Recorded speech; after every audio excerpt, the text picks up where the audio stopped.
धर्मांतरण केस में UP ATS ने हेल्पलाइन नंबर जारी किया है। यूपी एटीएस ने जनता से अपील की है कि अगर उनके पास आरोपियों यानी उमर गौतम और काजी जहांगीर आलम के अलावा धर्मांतरण से जुड़ी कोई भी जानकारी है तो वो हेल्पलाइन नंबर 9792103156 पर कॉल कर एटीएस को जानकारी दे सकते हैं। सूचना देने वालों की पहचान गोपनीय रखी जाएगी। हेल्पलाइन नंबर के साथ ही यूपी एटीएस ने ईमेल आईडी भी जारी की है। धर्मांतरण से जुड़ी जानकारी controlroom.ats@up.gov.in पर आप मेल के जरिए दे सकते हैं। तो ये वेबसाइट भी एक तरीके से यहाँ पर जारी की गई है और इसके अलावा आपको ये भी हम जिस तरह से जानकारी मिल रही है ये ईमेल आईडी और इसके अलावा एक हेल्पलाइन नंबर भी यहाँ पर जारी किया गया है।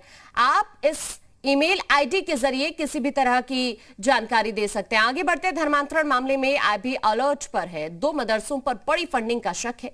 खुफिया एजेंसियों की नजर कई एनजीओ और धार्मिक संगठनों पर भी है। विदेशी फंडिंग के जरिए 60 से ज्यादा दावा सेंटर देश में खोले गए हैं। एटीएस की नजर फतेहपुर के पंथुआ गांव पर है। फतेहपुर के पंथुआ में उमर गौतम का पैतृक गांव है। तो एटीएस पूरी तरह से नजर बनाए हुए है। आईबी अलर्ट है धर्मांतरण मामले को लेकर।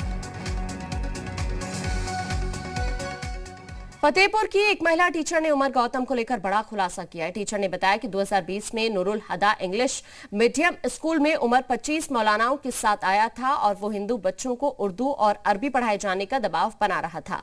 इतना ही नहीं, मौलानाओं ने महिला टीचर पर ही धर्म परिवर्तन करने का दबाव बनाया है और मना करने पर गरीबी दूर करने का लालच दिया। जब महिला ने ऐसा कुछ भी करने से मना किया तो स्कूल से प्रिंसिपल से कहकर उसकी सैलरी रुकवा दी और महिला टीचर को जलील भी किया।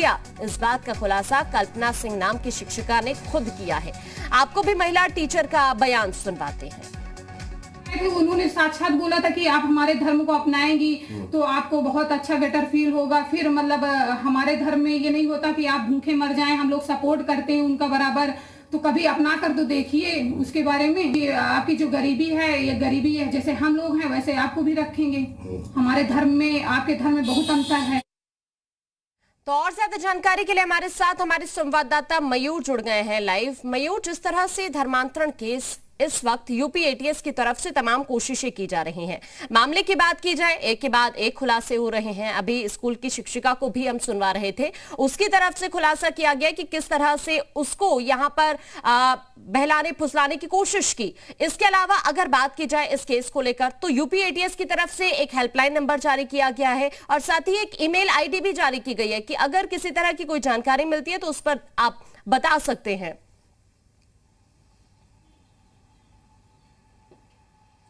बिल्कुल आकांक्षा, देखिए यूपी एटीएस ने जब इन 2 मौलानाओं को पकड़ा, उमर गौतम और जहांगीर को, उसके बाद से पूरे देश में जो इनका नेक्सस है, जो इनके तार हैं, उस पर अब जो है लगाम लगाई जा रही है, उसकी जांच की जा रही है। ऐसा कहा जा रहा है कि पूरे देश में लगभग 60 दावा सेंटर खोले गए थे जिनमें विदेशी फंडिंग की बात कही जा रही है, जहां पर अब धर्मांतरण का काम किया जा रहा है, धार्मिक शिक्षा दी जा रही है। वहीं यूपी में भी 2 ऐसे मदरसों को चिन्हित किया गया है जहां पर विदेशी फंडिंग की जा रही है। यूपी एटीएस हो, लोकल पुलिस हो, लोकल इंटेलिजेंस हो, आईबी हो, सभी हाई अलर्ट पे हैं, सब इसकी जांच पड़ताल कर रहे हैं। वहीं सबसे ज्यादा लगाम जो है अब उमर गौतम के ऊपर लगाई जाएगी क्योंकि उससे जो जुड़े हुए तार हैं उसकी जांच पड़ताल की जा रही है। फतेहपुर का रहने वाला है, फतेहपुर में उसका गांव है, उसके गांव से ये चीजें पता लगाई जा रही हैं। उसकी फैमिली मेंबर्स के जो भी बयान है वो लिए जा रहे हैं कि इसके तार कैसे जुड़े हुए हैं, कहां से जुड़े हुए हैं। और जैसा कि अभी हमने देखा कि एक जो महिला टीचर है वो शिकायत कर रही थी कि वो जाके लोगों को समझाते थे कि आपकी हम गरीबी दूर कर देंगे और आप जो है अगर आप मर भी जाते हैं तो आपके परिवार के लोगों का हम ख्याल रखेंगे, हमारे धर्म में आके देखिए,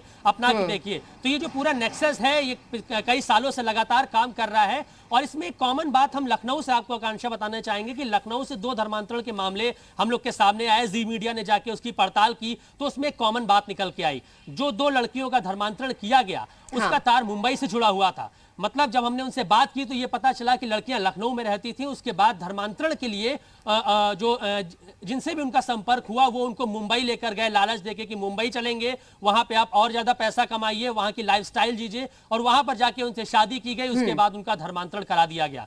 तो पूरा नेक्सस जो है काम कर रहा है, जिसको लेकर अब यूपी एटीएस ने लोगों की सहूलियत के लिए कई सारे जो लोग हैं जो सामने आना नहीं चाहते हैं तो उनके लिए हेल्पलाइन नंबर जारी किया गया है, एक ईमेल आईडी जारी और ये भी साफ कर दिया है कि पहचान गोपनीय रखी जाएगी। अगर किसी तरह की जानकारी मिलती है तो उससे ये होगा कि यूपी एटीएस की मदद होगी और खुलासे होने में। लेकिन महत्वपूर्ण ये भी है कि जिस तरह से इस मामले को लेकर एक के बाद एक खुलासे हो रहे हैं, ऐसा लग रहा है कि कई बड़े संगठनों का नाम भी इसमें सामने आ सकता है।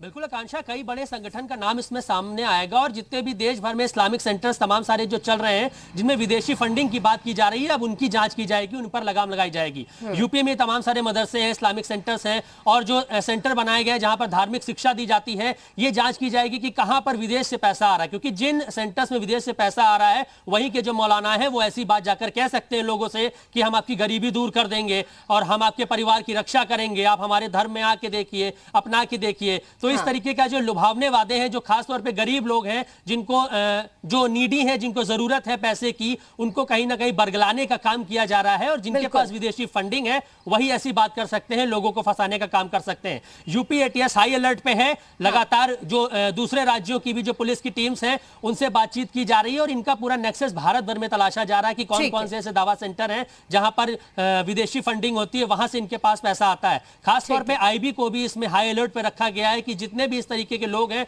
उनको चिन्हित की जाए, उनसे जुड़े हुए जो लोग हैं, जो उनका तार है, जो उनका नेक्सस है, उसकी जानकारी कहीं ना कहीं निकाली जाए और जितने भी लोगों का धर्म कन्वर्जन किया गया है, अगर वो अपनी बात रखना चाहते हैं, चुपचाप बताना चाहते हैं, तो उनकी आईडी को छुपा के रखा जाएगा। उस नंबर पे कॉल करके बता सकते हैं या फिर उस ईमेल आईडी पर बता सकते हैं। तो ये पूरी मुहिम की तरह यूपी एटीएस इसमें लग गया है और अभी इसमें कई सारे नाम और भी सामने आ सकते हैं। आकांक्षा, ठीक है, शुक्रिया आपका मयूर, तमाम जानकारी पहुंचाने के लिए।